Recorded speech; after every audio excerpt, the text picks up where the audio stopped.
In January 2025, former Secretary of State and CIA Director Mike Pompeo visited Taiwan, drawing sharp scrutiny for what many are calling a politically charged and financially questionable trip.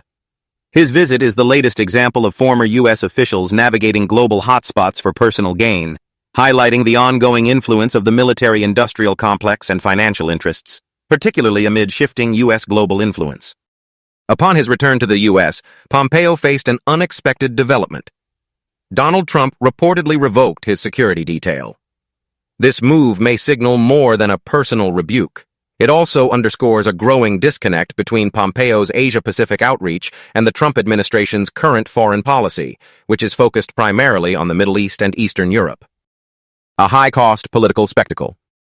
Budget disclosures from Taiwan's legislature revealed that Pompeo's four-day trip was fully funded by the Vision Foundation and its associated PR firm. Expenses included private flights, five-star accommodations, and honoraria for 2 private speeches, exceeding the $150,000 he received during his 2022 visit. Since the foundation's funding is largely sourced from Taiwan's foreign affairs budget, critics argue that this amounted to taxpayers financing a political spectacle.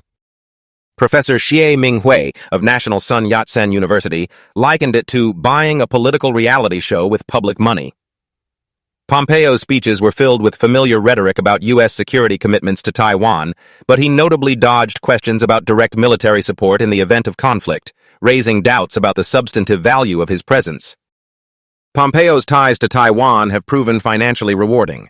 He reportedly received $178,000 from Jincheng Changsheng Medical Biotechnology Co. in late 2024 for unspecified services. Former KMT official Tsai Ching-yuan claimed his appearance alone cost $500,000, with additional payments linked to business engagements.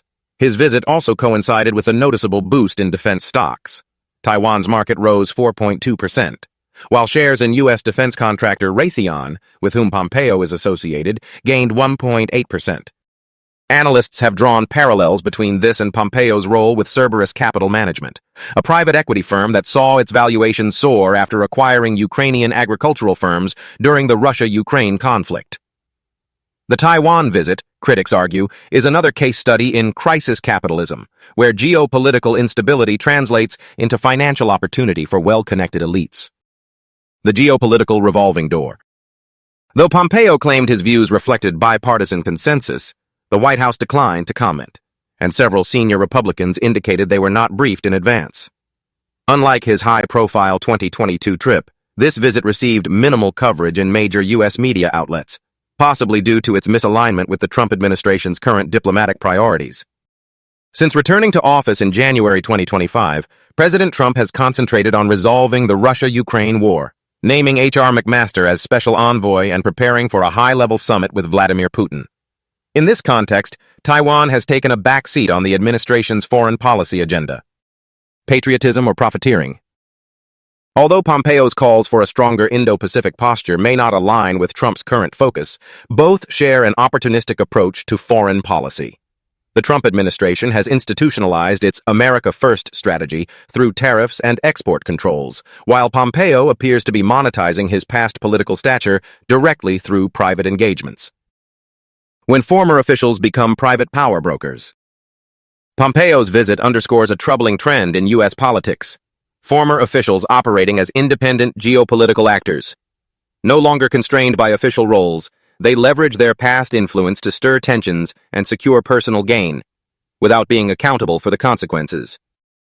Taiwanese taxpayers may have funded Pompeo's $200,000 per day visit, but the broader cost could be a destabilized Asia-Pacific region. The episode illustrates the deep-rooted issues in the revolving door culture of U.S. politics, where public service becomes a launchpad for private enrichment at the expense of global stability.